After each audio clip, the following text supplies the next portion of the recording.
예수님은 이제 조금 있으면 제자들을 떠나시게 됩니다. 그러나 예수님의 떠나심이 제자들에게 유익하다고 말씀하시죠. 그 이유는 예수님이 떠나셔야만 성령께서 오셔서 제자들에게 영원히 함께 하시기 때문입니다. 사실 그 12명의 제자들 입장에서는 예수님이 늘 함께 하시고 그들이 죽을 때까지 함께 하는 게 그들에겐 좋겠죠. 그러나 예수님께서 십자가를 지시고 죽으셨다가 부활하시고 아버지께로 다시 돌아가시지 아니하시면 하나님의 뜻을 이룰 수가 없습니다. 그러면 구원을 이룰 수가 없는 거죠. 결국엔 제자들에게도 유익이 되지 못하는 거죠. 그래서 예수님이 떠나시고 성령께서 오시니 모든 성도들에게 가장 큰 유익이 된다라는 사실입니다. 예수님이 떠나신다는 이 말씀을 듣고 제자들은 이제 근심이 되죠. 사실 예수님이 그 공동체의 중심이고 제자들은 아무것도 아니잖아요, 사실은. 예수님 떠나시면 제자들이 이제 걱정이 될 수밖에 없죠. 근데 예수님이 약속을 해주십니다. 오늘 본문 요한복음 16장 23절로 24절 말씀 같이 읽습니다. 시작. 그날에는 너희가 아무것도 내게 묻지 아니하리라. 내가 진실로 너희에게 이르노니 너희가 무엇이든지 아버지께 구하는 것을 내 이름으로 주시리라. 지금까지는 너희가 내 이름으로 아무것도 구하지 아니하였으나 구하라 그리하면 받으리니 너희 기쁨이 충만하리라.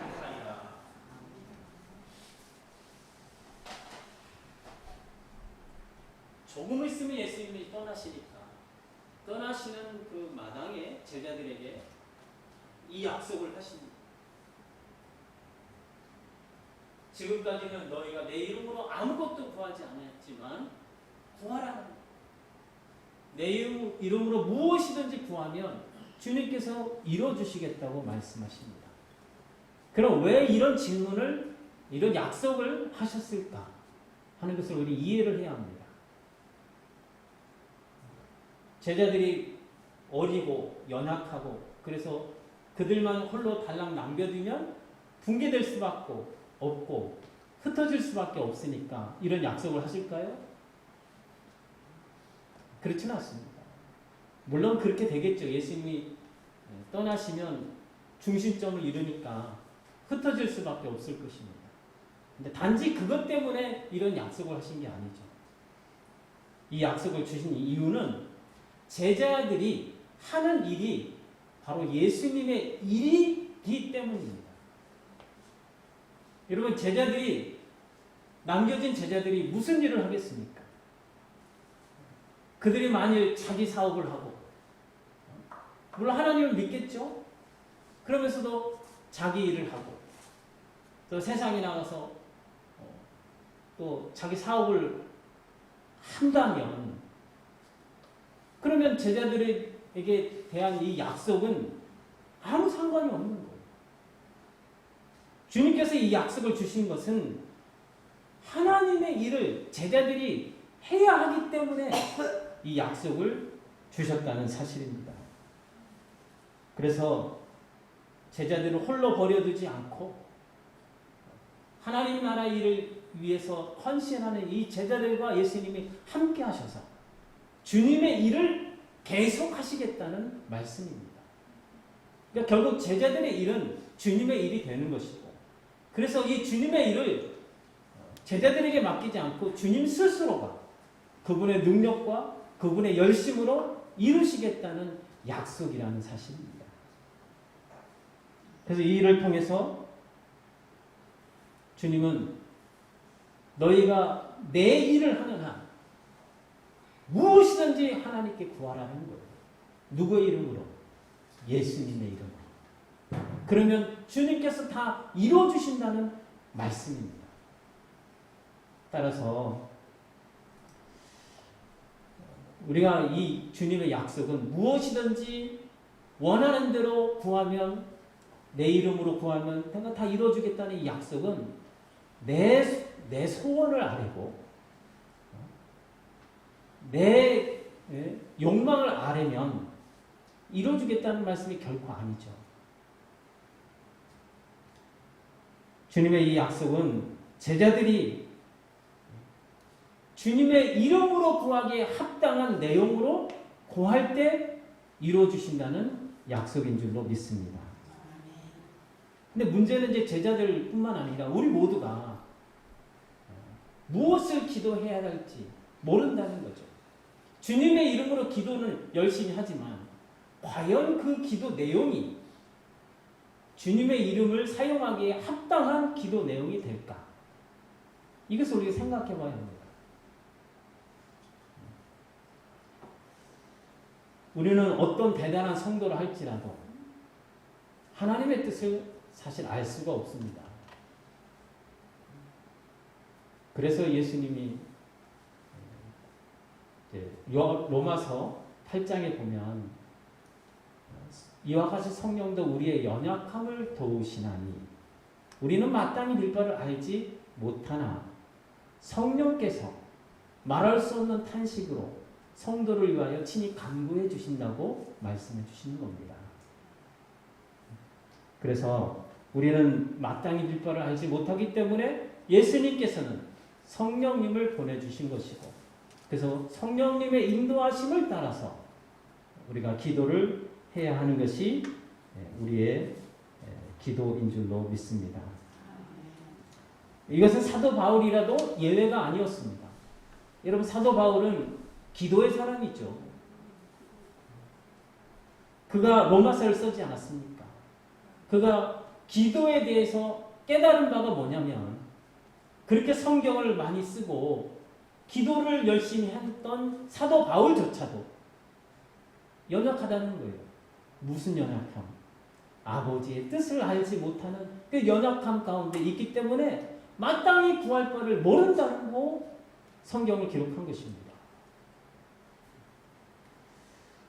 그래서 기독교의 기도는 성경을 닫고 해서는 안 됩니다. 성경을 열고 성경을 묵상하고, 그래서 성령 하나님께서 진리 가운데로 인도해 주셔서 우리로 하여금 깨닫게 하신 바를 따라서 그 뜻을 구하는 것, 그것이 기독교의 기도라는 사실입니다. 그런데 기독교의 기도라는 것이 단지 구하는 것으로만 끝날 수가 없어요. 왜냐하면 하나님의 뜻을 가르쳐 주셨잖아요. 그러면 그 뜻이 하늘에서 이루어진 것처럼 나의 삶의 자리에도 이루어지도록 나 자신을 쳐서 복종하는, 그것이 우리의 기도가 되어야 할 줄로 믿습니다. 여러분, 하나님의 뜻을 내가 어떻게 이룰 수 있습니까? 내 능력과 내 지혜로 이룰 수가 없어요. 그래서 성령 하나님께 도움을 구하는 것이 기도입니다.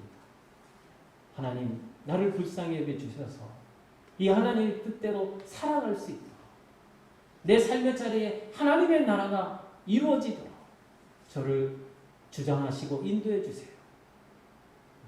나를 쳐서 복종할 수 있도록 성령 하나님께서 인도해 주세요. 이렇게 기도하는 것이 기독교의 기도라는 사실입니다.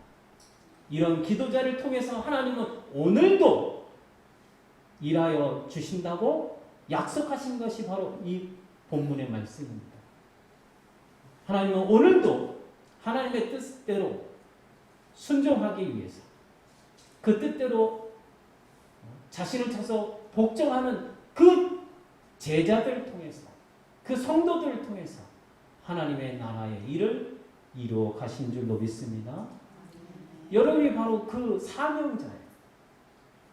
여러분 한 사람 한 사람 모두가 하나님의 뜻, 그 뜻대로 구하여서 그 뜻이 여러분의 삶의 자리에, 여러분의 가정에, 여러분의 직장에, 여러분의 일터에 이루어지도록, 그래서 여러분을 그곳에 심어 두신 줄로 믿습니다.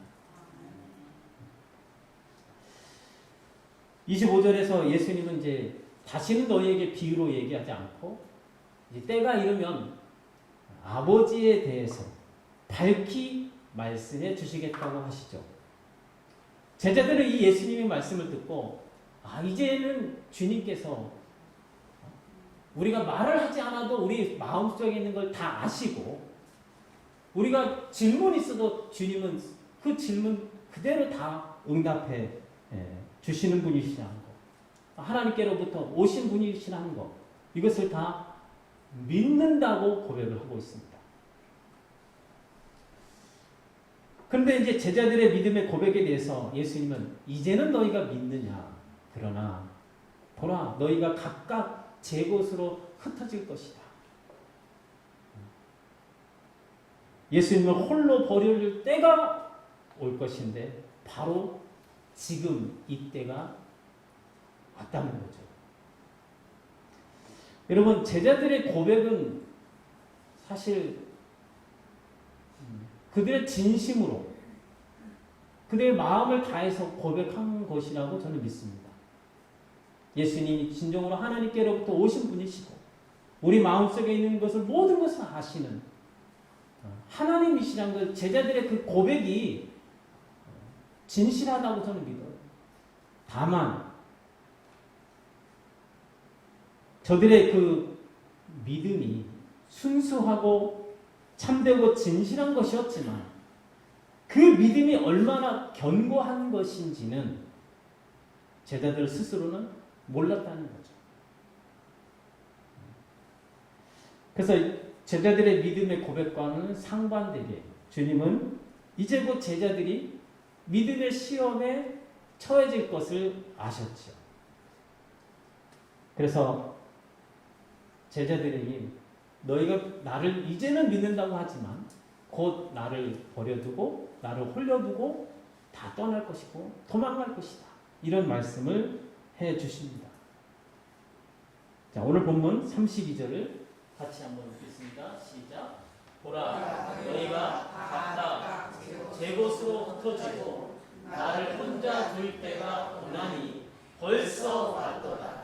그러나 내가 혼자 있는 것이 아니라 아버지께서 나와 함께 계시느니라. 예수님은 다 아셨어요. 제자들이 예수님을 홀로 버려두고 다 도망갈 것을 아셨어요. 그런데 그 제자들 앞에서 주님은 한 번도 그들에게 실망했다는 말씀을 안 하십니다. 제자들의 그 도망갈 것을 아시면서도 주님은 그들을 책망하시지도 않으셨습니다. 그러면 왜 주님이 이런 말씀을 하셨을까요? 제자들이 이런 일이 일어났을 때 실족하지 않도록, 그리고 주님 말씀대로 평안을 누리게 하려고 이 말씀을 미리 해 주셨다는 사실입니다. 그래서 예수님께서 미리 말씀하신 대로 실제로 제자들은 몇 시간 후에죠. 몇 시간 후에 예수님이 붙잡히실 때 다 도망했습니다. 불과 몇 시간 전에 다른 사람들은 다 주님을 버릴지라도 나만큼은 버리지 않겠습니다. 제가 죽을지라도 주님을 부인하지 않겠습니다. 그렇게 다 이구동성으로 주님 앞에 장담했거든요. 그런데 몇 시간 후인데 예수님이 붙잡히시는 모습에 다 걸음마 나살려를 하고 제 갈 길로 다 도망했다는 거죠. 그러면 제 갈 길로 다 갔어요. 그럼 가서 제자들이 이제 기억하게 될 거죠. 주님이 말씀하신 그대로 우리가 지금 주님을 다 버리고 떠났구나. 한편으로는 실망이 되면서도 자기 스스로에 대해서 낙심이 되면서도 한탄하면서도 주님의 말씀 그대로 지금 이뤄가고 있구나. 그것을 깨닫게 되겠죠. 그리고 주님이 우리가 다 주님을 배반하고 도망갈 줄 아셨으면서도 책망하거나 우리에 대해서 낙심하지 않고 끝까지 자신들을 사랑하셨다는 것을 깨닫게 되었을 것입니다. 그래서 도망한 그 순간에서도 제자들은 실족하지 않고 주님을 더 신뢰할 수 있었겠죠. 그러면 예수님은 어떻게 해서 그 3년 반 동안 제자들과 함께 동거동락하면서 그 사랑을 베풀어주고 그렇게 생활했던 제자들이 다 도망했음에도 불구하고 예수님은 실망하거나 낙심하지 않고 끝까지 그 십자가의 길을 걸어갈 수 있었느냐 하는 것입니다. 그것이 바로 예수님의 말씀대로 아버지께서 나와 함께 계시느니라 말씀하신 그대로인 줄로 믿습니다. 사랑하는 성도 여러분, 예수님이 하나님의 일을 사명을 감당하느라 그 길을 걸어가셨어요. 근데 그 길을 걸어갈 때 그 누가 알아주지 않고 제자들이라도 배신하고 그 길을 걸어갈 때 많은 방해와 박해와 어려움이 있다 할지라도 주님은 묵묵히 그 길을 걸어가셨습니다. 이것을 보면서 우리는 진정으로 하나님의 일을 하는 사람들은 하나님의 영광을 위해서 주님의 뜻을 이루는 그 일에 있어서 어떤 방해가 있고 누가 나를 비방하고 알아주지 않는다 할지라도 낙심하거나 뒤로 물러서지 않고 그 길을 걸어간다는 사실을 보게 됩니다.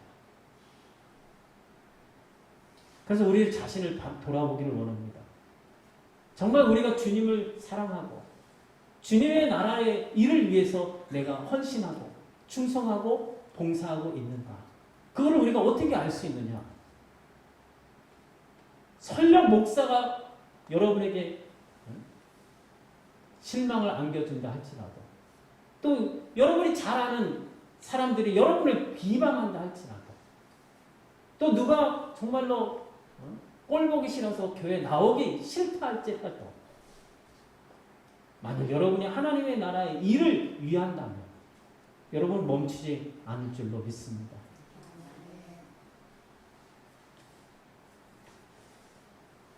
그리고 더 나아가서 우리를 회방하고 배신하고 비방하고 박해하는 사람들에게 보복하지도 않게 된다는 사실이에요. 예수님은 그러셨죠. 십자가에 달려 죽으시는 그 순간에도 그 밑에 있는 많은 사람들을 조롱하고 네가 무슨 메시아냐 내려와 봐라 그럼 너를 믿겠다 이렇게 조롱하고는 사람들을 향해서 예수님은 아버지 저들을 용서해 주세요. 저들이 하는 일이 무엇인지를 몰라서 그렇습니다. 하고 기도해 주셨습니다. 여러분 야곱의 아들 요셉도 형들에게 의해서 팔렸죠. 노예로 팔렸습니다. 너무나 원통하고 분한 일 아닙니까? 형들이 나를 노예로 팔아버렸어요. 그 당시 노예는 정말 인간 대접을 받을 수 없는 그런 신분 아니었습니까? 일평생 그 노예 자리에서 벗어날 길이 없는 거예요. 평생을 남의 집에서 종살이하고 노예로만 살다가 죽어야만 했습니다. 그런 노예로 팔려서 사랑하는 아버지 곁을 떠나 가족들을 떠나서 멀리 애굽으로 팔려갔잖아요. 그 억울한 일을 당했음에도 불구하고 요셉은 원망하고 불평하지 않았습니다. 그 팔려간 노예로 팔려간 그 집에서 요셉은 그 집을 성심으로 섬겼습니다. 그래서 요셉의 섬김을 통해서 그 집이 하나님의 복이 임해가지고 그 주인조차도 너 때문에 내가 하나님께 복을 받았다 하는 것을 인정했습니다. 그래서 그를 그 집안의 집사로 최고 책임자로 세우지 않았습니까? 불과 20세 약관의 나이였어요. 그 약관의 나이에 그 큰 집을 다스리는 책임자가 되었다는 거죠. 그리고 그가 또 억울하게 누명을 쓰고 감옥에 갇혔습니다. 감옥에 갇혀서 그가 하나님 나한테 왜 이러십니까? 막 이렇게 하나님께 원망하고 불평했다면 그 감옥에서 분해가지고 자기 분해 못 이겨서 어찌 될지 몰랐을 것입니다. 근데 그렇지 않았잖아요. 감옥에 사람들을 다 일일이 찾아가면서 그들이 편안한지 불편한 게 무엇인지 보살폈다고 그랬습니다. 기쁨으로 그들을 섬겼다는 거예요. 아니 어떻게 요셉은 이럴 수 있었을까? 요셉의 믿음이 뭐냐면 하나님은 온 세상을 통치하고 계신다는 거예요. 하나님이 통치하지 않는 영역이 없다라는 것을 믿은 겁니다. 감옥에 있을지라도 애굽의 이방 나라에 있을지라도 하나님은 살아계시고 통치하신다는 것을 믿은 겁니다. 하나님의 뜻은 누구가 방해를 하고 누가 박해를 하고 그 누가 장애물을 놓는다 할지라도 하나님의 뜻은 반드시 이루어진다는 이 사실을 믿은 거죠. 그 믿음 때문에 노예로 팔려가고 감옥에 갇혀도 그는 그 속에서 기쁨으로 그 주변 사람들을 섬겼고 그래서 하나님의 복을 유통할 수 있었다는 것입니다. 여러분 우리가 이 사건을 보면서 우리도 하나님의 일을 할 때 누가 박해를 하고 누가 방해물을 놓고 누가 비방을 한다 할지라도 멈춰서는 안 되는 줄 믿습니다. 진정으로 우리가 하나님의 일을 한다면 사실 박해가 있을 수밖에 없어요. 하나님의 나라 일을 하는데 사탄이 가만히 있겠습니까? 주변의 사람들을 동원해서 박해를 하고 방해를 하고 비방을 하고 억울한 일이 발생할 수 있습니다. 그럴 때 우리는 어떻게 생각하냐? 아, 이거 하나님 뜻이 아닌가 보다 하고 뒤로 물러설 경우가 많은데 그렇지 마십시오.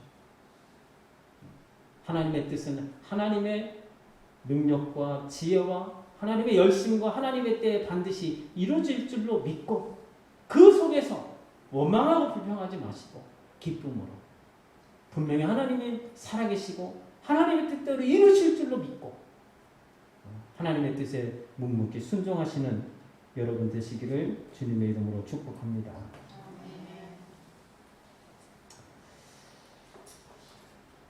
사도 바울도 그가 사역하는 중에 고난이 없었던 게 아니죠. 사도 바울이 얼마나 믿음의 사람입니까?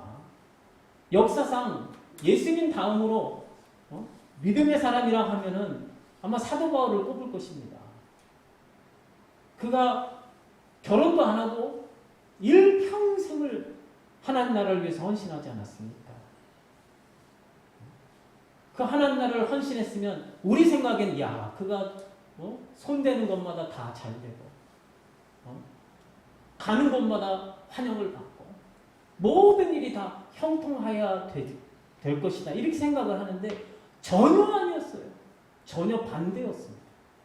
가는 곳곳마다 사도 바울을 죽이려고 하는 사람들이 있었고 사도 바울을 방해를 했고 그를 잡아다가 옥에 가두기도 했고 그래서 옥에 갇힌 것이 한두 번이 아니지 않습니까? 그리고 선교 여행을 갔죠. 선교하러 가는데 평탄하게 간 게 아니에요.